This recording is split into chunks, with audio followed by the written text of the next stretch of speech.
Oh,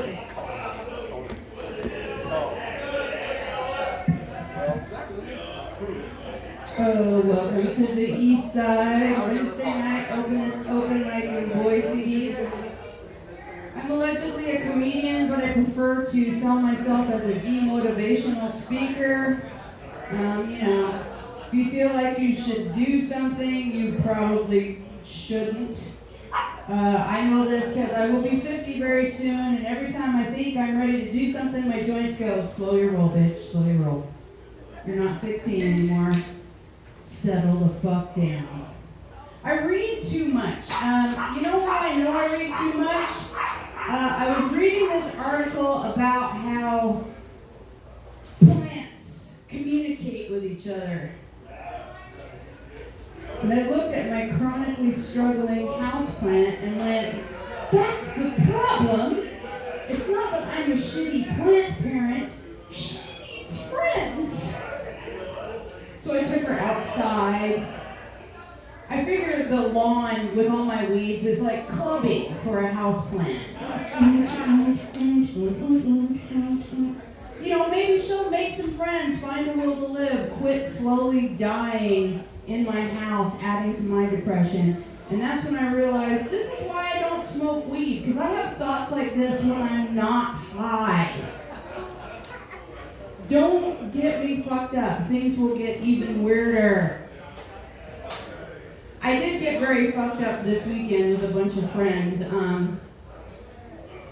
I do honestly believe your brain is very much like a toilet. It works best if you flush it occasionally. And I like to flush it with shrooms. Which at my age is a bad plan because at 50 you're just not made to sleep on a floor. I woke up the next day, they were like, you have a hangover? And I'm like, no, I have arthritis. And I've been sleeping on this hip. Oh, help me up, you stupid whore. God damn it. I run with too many people that are too much younger than I am, and it's just a poor choice on my part.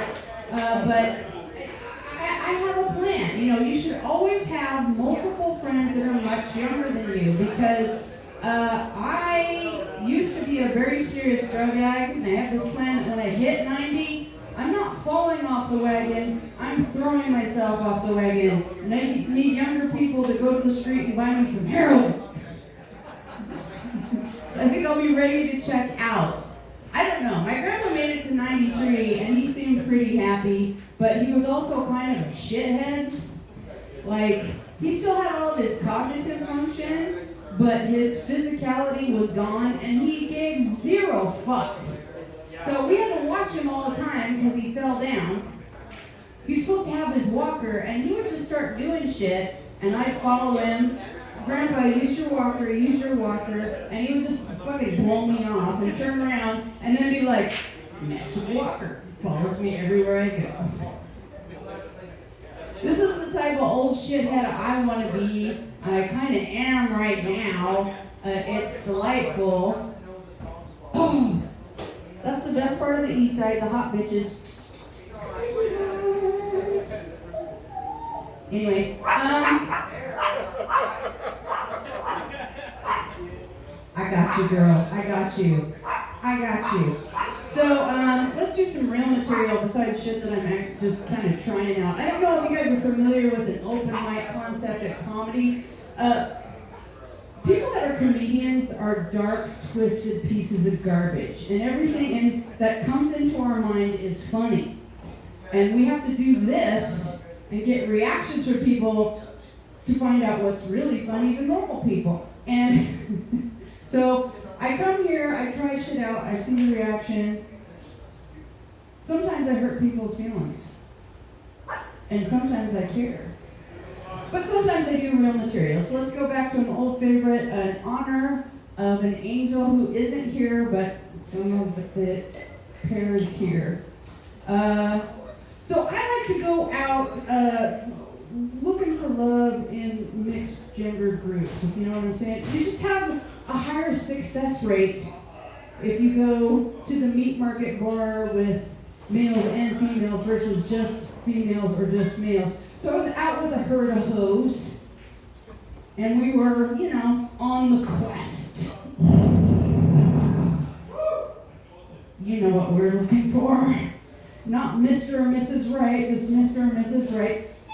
And so one of the girls was there and gets the text, the call of booty. And there's no point for her to hunt anymore. She's like, I'm out. I was like, see ya. And then another friend of ours comes over and is like, where'd she go? Where'd she go? I was like, oh, there was no reason for her to be out anymore. A bird in hand is better than two in the bush. You know what I'm talking about. And they're like, oh, she already had some vitamin D. She already found some vitamin D. Yeah, don't judge a bitch for getting some vitamin D. Don't you know? Don't you know? If you don't have sufficient vitamin D in your life, your bones get soft, you get rickets. That's why the little ladies are all hunched over. You think it's osteoporosis? No. What you are looking at is a genuine vitamin D deficiency. If you think I'm lying, reel the shit out of one of them old bitches and want them to straighten right up and get a spring in their step, a new lease on life. But not this old bitch. My name is Tanya Cope, and my friends have shortened that to Taco. You have a great night, friends.